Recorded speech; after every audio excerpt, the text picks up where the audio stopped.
मैं गाड़ी में छोड़ दूंगी। अरे गाड़ी में छोड़ दूंगी काका। पकड़ो पकड़ो। छोड़े काका ये कितना सारा ये कचरा साथ में लेके घूम रहे थे और इसका वजन तो बहुत ज्यादा होगा कि उठा भी नहीं सकते, इतना सारा वजन है इनका। 20 से 25 किलो शायद वजन होगा और काफी सारा कचरा भी साथ में रखा है प्रभु जी ने।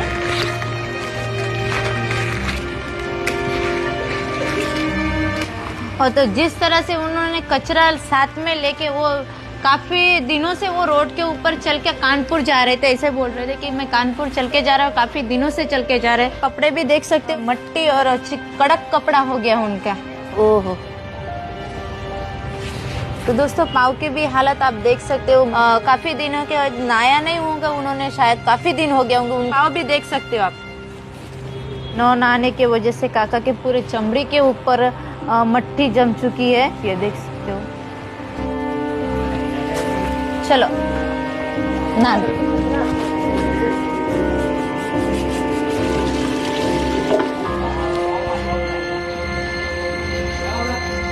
खा लो, मस्त बैठो। काका आराम से खा लो।